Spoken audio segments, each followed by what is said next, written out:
Vous m'entendez bien, c'est bon?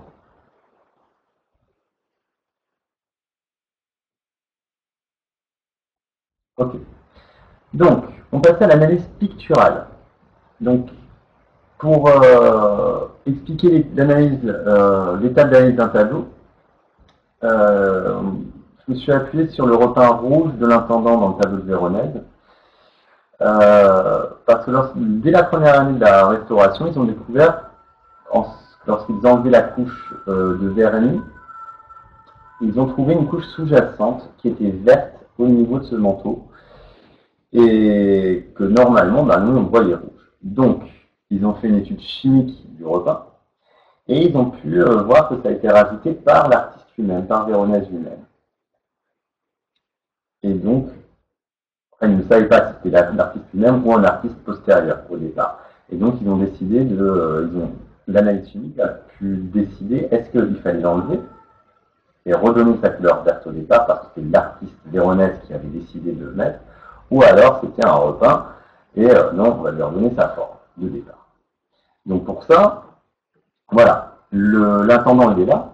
Avant restauration, vous aviez donc cette toge, ce manteau qui était rouge. Et en fait, après la restauration, ils ont décidé que c'était vert. Pourquoi? Parce que c'était un artiste ultérieur à Véronèse qui avait restauré apparemment le tableau et avait changé le vert en rouge. Alors comment on fait ce type d'analyse? Ce sont des analyses chimiques. Et on procède à ce qu'on appelle une analyse élémentaire qualitative. Donc le qualitatif, voilà, ce sont des termes qu'il faut que vous connaissiez, la différence entre qualitatif et quantitatif. Une analyse qualitative, ça permet de savoir qu'est-ce qui est à l'intérieur, donc quel est l'élément chimique qui est dans ce corps. Une analyse quantitative, ça permet de savoir en quelle quantité il est. Par exemple, vous avez un pigment, vous savez que dans ce pigment, il y a du carbone, il y a de l'oxygène, il y a du plomb, des choses comme ça, mais vous ne savez pas en quelle quantité. Et donc, il faut rajouter une analyse quantitative, de façon à pouvoir retrouver exactement le même pigment afin de rétablir et de restaurer votre œuvre d'art. Donc, comment on fait? Il faut prélever. On prélève sur le tableau. Donc c'est un genre de détérioration, mais c'est sûr, on n'a pas besoin de beaucoup. On en prélève simplement une infime partie. Et ensuite, on va faire ce qu'on appelle une spectroscopie de masse, une RMN ou une chromatographie en phase gazeuse. Pour les tableaux, en général, on fait de la spectroscopie de masse. C'est ce qu'il y a de plus simple, de plus classique. Alors voilà, par exemple, les couches qu'il y avait sur le tableau de Véronèse. Donc 5, c'était le repeint ici. Je vous le montre. Hop. Ah, pourquoi il me met en violet, c'est moche. Mettre en rouge.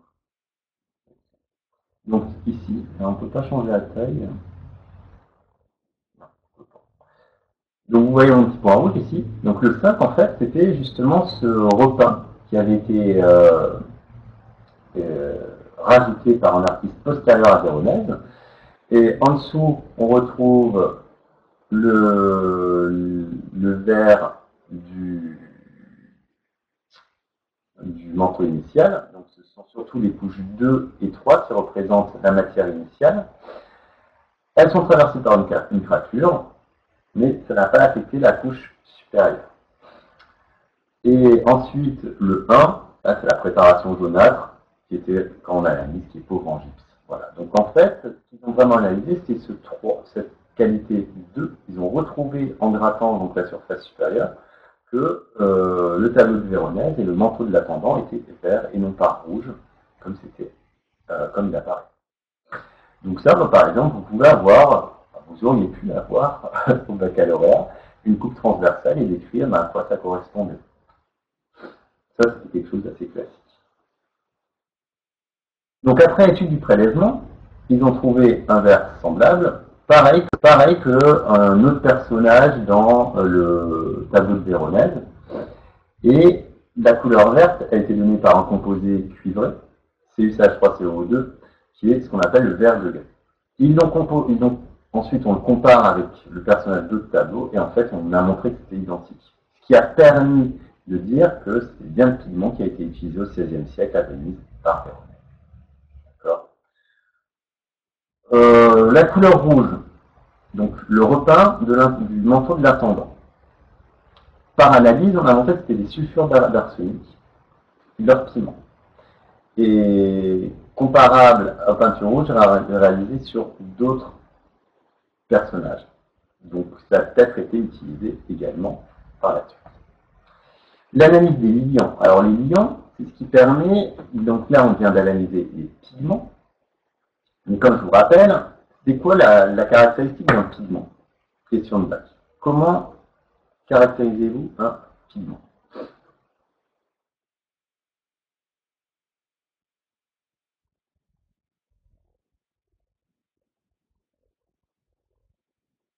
Alors, qu'est-ce que c'est qu'un pigment? Qui me donne la définition? Ouais, insoluble. Alors, si tu mets juste insoluble, ça ne suffit pas. Hein. Donc, j'écris un pigment est une espèce qui colore le milieu, mais qui ne se dissout pas. Contrairement à un colorant qui colore le milieu et qui s'y dissout à l'intérieur. D'accord? Donc, pour assurer, et justement pour pouvoir assurer que le pigment colore bien la peinture, eh ben, il faut qu'il y ait un liant qui va avec. C'est ça, parfait. À cette époque, les artistes font eux-mêmes leur mélange, ils créent leur peinture de pigments et de liants. Et une couleur caractérise donc par son pigment et son liant. Donc c'est l'aquarelle, la gouache, l'acrylique, la peinture à l'huile. Elles se différencient justement surtout par leur liant. Et c'est le liant qui assure la cohésion des pigments pour former la peinture. Donc, dans le tableau de Véronèse, c'est de la peinture à l'huile. Donc, peinture à l'huile, ça veut dire que le liant, c'est de l'huile. Les huiles, quand elles ne sont pas encore sèches, ce sont des acides gras. Hein, ça vous le savez bien, l'huile d'olive, c'est un acide gras. Donc, des acides carboxyliques avec des longues chaînes de carbone. Et elles sont aceinturées, c'est-à-dire qu'elles possèdent des doubles liaisons carbone-carbone, donc ce sont des alcènes. Par contre, une fois que le processus de cicativation a eu lieu, c'est quoi la cicativation?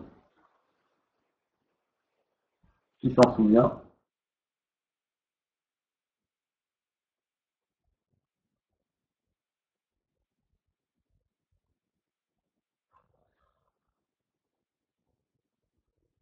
Ça me gêne un petit peu.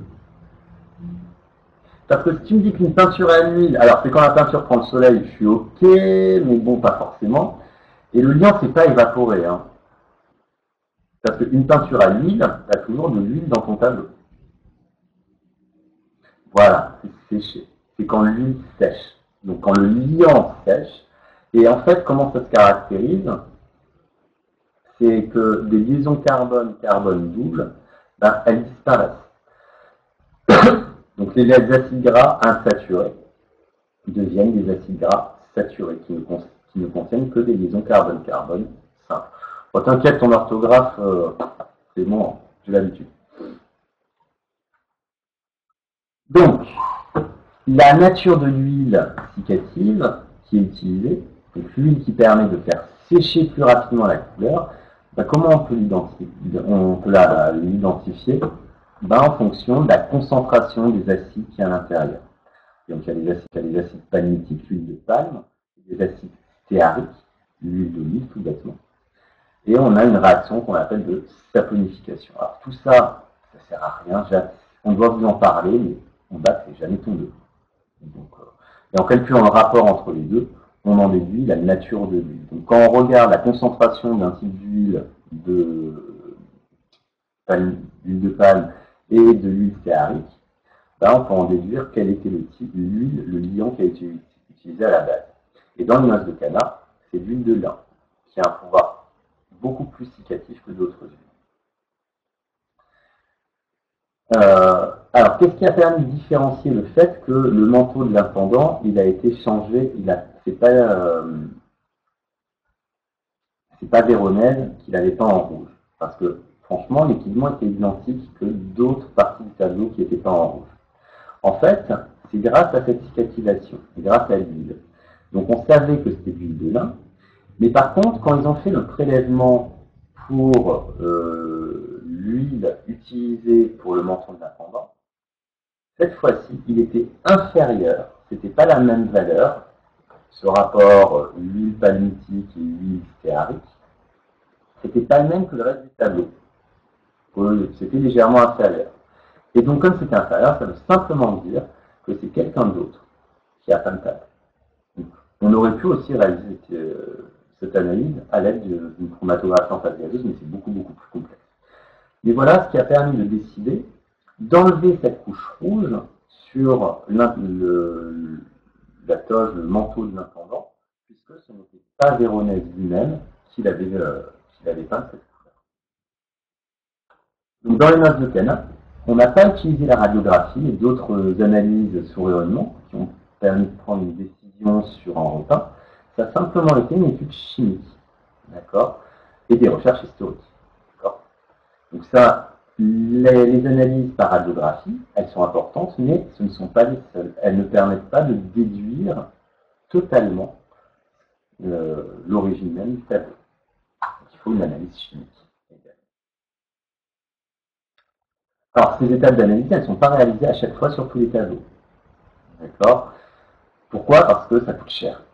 Mais par contre, dans les laboratoires comme le Louvre, vous avez partout, les circonstances elles sont différentes et la restauration d'un tableau elle entraîne souvent l'analyse. Je pense qu'on aura fini bien avant. On va faire une demi-heure de cours. Donc elle pourra reprendre le cours après. Moi, ce que je voulais, c'est vraiment finir cette partie. Donc j'ai dit, on va faire un cours très très court. Alors, malgré tout, faire une analyse d'un tableau, il faut le faire, hein, c'est pas totalement inutile, mais il faut le faire avec précaution. Pourquoi? Parce que si on fait une analyse quelconque, quoi qu'il arrive, on risque aussi d'abîmer le tableau. En ultraviolet, par exemple, hein, quand on analyse un tableau sous ultraviolet, on risque de faire jaunir le vernis, parce que les vernis qui sont utilisés, ils sont photosensibles aux ultraviolets, et ils changent leur couleur. Et je pense que vous avez déjà pu le voir, quand on utilise un vernis, qu'il est exposé au rayon du soleil trop longtemps, il devient jaunâtre, et il craquelle. Et donc ça, c'est dû à quoi? C'est dû à justement cette réaction. Donc il vaut mieux éviter d'analyser les tableaux trop souvent aux ultraviolets. Les infrarouges, vous le connaissez, un corps qui est un infrarouge, c'est un corps qui est chaud. Et donc forcément, quand on fait une analyse sous infrarouge d'un tableau, on va échauffer la toile. Et donc, ça fait varier le taux d'humidité, donc on va faire gonfler le support, donc ça peut abîmer la toile. Pas de problème. Et enfin, les rayons X, il faut les utiliser avec précaution. Alors, sur l'homme, vous le comprenez bien, parce qu'une trop grande dose de rayons X détruit les cellules. C'est la même chose pour un tableau. On peut aussi amener des destructions de certains pigments si on les expose à des trop grosses doses de rayons X. Donc, une analyse de tableau, il faut toujours la faire avec parcimonie. Pas le faire tout très calme. Voilà pour cette analyse. Alors, les causes de la détérioration. Alors ça tombe super souvent en bac. Et puis même en supérieur, hein, quand vous faites des questions, vous aurez un petit peu de physique encore, en fonction de là où vous allez aller, on vous demandera les causes de détérioration d'un tableau. Celles qu'on vous demandait au bac, c'était simplement les plus classiques. La lumière, les UV, hein, comme je vous l'ai dit, les UV peuvent abîmer le tableau à part des réactions photochimiques. Mais pourquoi la lumière en général peut détruire un tableau? Tout simplement à cause de l'interaction lumière-matière. C'est tout un chapitre qu'on avait vu, que l'énergie d'un photon c'était HU. Donc la lumière transporte de l'énergie. À partir du moment où cette énergie est absorbée par des pigments, par des composants du tableau, cette énergie elle se transforme en chaleur. Et ça va dégrader avec le temps l'œuvre au final. Donc le problème des premières causes. L'humidité qui accélère la corrosion de certaines matières. Un très bon exemple, c'est ce qui se passe dans les grottes de Lascaux, qui ont dû être produites. Donc l'humidité qui est arrivée à l'ouverture de la grotte, et puis avec le grand nombre de visiteurs, ça a commencé à détruire au fur et à mesure les peintures rupestres des grottes de Lascaux. Et il y avait des champignons qui apparaissaient, etc. etc. Donc, elles sont devenues interdites au public, mais ils ont créé une réplique à l'identique. Je ne sais pas si vous saviez ça. Donc, deuxième facteur, l'humidité, qui accélère la corrosion et qui favorise aussi l'apparition de champignons. Les variations de température. Alors ça, c'est très dangereux pour les tableaux, parce que les variations de température, elles provoquent des craquelures. Ben, vous pouvez le voir par exemple sur ce tableau, ici, des craquelures sont apparues. Forcément, c'est que ce tableau a été exposé à des variations de température assez importantes. On le voit très rapidement, donc il faut faire très très attention lorsque vous transportez un tableau pour ne pas qu'il ne subisse de choc thermique. Donc en général, maintenant, la plupart des tableaux qui sont fragiles, on les restaure sur place. Les gaz polluants qui sont présents dans l'atmosphère, les gaz à effet de serre, etc., les composés ozoniers, tout ça, ça peut attaquer certains matériaux qui composent un tableau ou une œuvre d'art en général. Donc il faut faire attention. Le sel, le vent, bah ça vous le savez, hein, c'est le premier chapitre qu'on a fait de l'année, la corrosion. Quand vous mettez de l'eau, de l'air, hein, vous avez le triangle de la corrosion, et ben, c'est pareil avec le sel et le vent. Le sel attaque certains produits, et le vent, pareil, il use certaines sculptures. Donc voilà en fait les cinq causes de détérioration: lumière, humidité, variation de température, gaz, sel et vent. Même si c'est pas du métal, Prends une œuvre en terre, une poterie tout bêtement, elle peut être attaquée, quoi qu'il arrive. Regarde une montagne, tout bêtement, bon c'est plus long, hein, c'est sûr, mais une montagne, elle subit l'érosion du temps. Donc il y a des choses qui se creusent à l'intérieur, à cause du vent.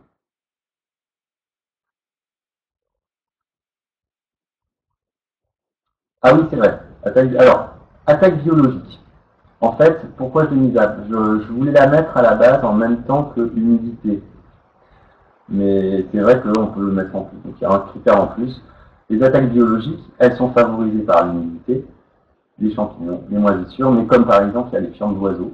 Hein, vous pouvez le voir sur la place Masséna. Je pense que vous avez tous remarqué que le haut de crâne des statues est un petit peu abîmé. Et je ne comprends pas comment vous n'avez pas pensé à ça avant. Voilà. Donc c'est ce qu'on appelle les attaques biologiques.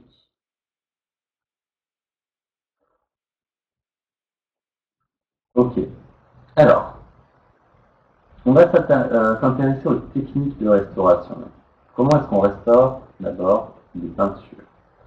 Donc pour la restauration des peintures, on les poussière, tout bêtement. Poussière et saleté qui rendent le vernis ferme. On rénove le vernis qui a été abîmé. Et on élimine tous les repeints. Et on mastique à l'aide du solvant et scalpel. Voilà les bases de la restauration. Donc avant, tout ce qu'on avait fait, c'était l'analyse. L'analyse est longue. La restauration est aussi très longue. Il y a moins d'étapes, mais il faut être très très précautionneux. La restauration des œuvres en métal. Donc cette fois-ci, la technique employée, c'est ce qu'on appelle la réduction par électrolyse. Donc vous savez qu'une réduction, qu'est-ce que c'est? C'est une réaction chimique caractérisée par un gain ou une perte d'électrons. Une chance sur deux. Bien chacun. Gain d'électrons égale réduction. Alors les métaux, en général, ils se dégradent à cause de l'oxydation. Par exemple, la rouille, tout bêtement. Donc, qu'est-ce qu'on fait? La rouille, c'est une oxydation. Pour le restaurer, on va procéder au phénomène inverse. Donc, au lieu d'oxyder le métal, on va le réduire. Et donc, pour inverser une réaction naturelle, là, il faut lui fournir du courant électrique. C'est ce qu'on appelle une électrolyse. Et donc, on va plonger notre œuvre en métal dans un électrolyseur, en lui adjonctant, en lui mettant dans une solution qui contient les ions métalliques associés. Par exemple, si c'est une œuvre en argent, on va mettre les ions argent dans la solution. ce qui va nous permettre de recréer une couche d'argent à l'endroit où l'argent avait été oxydé. Et enfin, les restaurations des œuvres en pierre, les sculptures, on nettoie la suie à l'eau ou au laser. Alors, au laser, ça peut être abrasif, mais ça permet surtout d'enlever les champignons. D'accord, les taches noires qui sont sur les œuvres en marbre, par exemple, on est obligé de les nettoyer au laser, sinon on n'arrive pas à enlever ces taches. On injecte des produits consolidants, si par exemple il y a des fissures. On enlève le sel, alors par ce qu'on appelle une électrophorèse, ça, le dernier point. Donc voilà où je voulais en arriver, c'était tout ça. Et maintenant, ce que je vais vous demander à vous, c'était simplement, je vais en arriver là pour que vous commenciez les exercices. Alors, est-ce que le truc... Ça, je vous l'avais distribué, une page de cours sur Polycopier.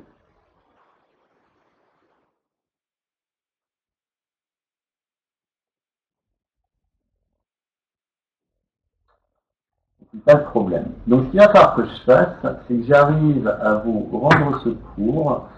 Je vais vous envoyer un PowerPoint sans les réponses. D'accord? Et ben, ce sera comme ça, vous pourrez faire les exercices tranquille. On va prendre le temps. En fait, on aura fini le programme. Voilà, ben, c'est pour ça, je vous l'ai dit, hein, on n'était pas du tout à la bourre. C'est pour ça que j'aurais voulu faire des TP, des bacs blancs, enfin bon. Il n'y aura pas besoin, c'est cool d'un côté. Donc je vais faire ça assez rapidement, je vous envoie tout ça. Si vendredi on se voit, ce serait 9 heures. Je vous tiens au courant dans le plus vite possible. D'accord? Voilà, je coupe la...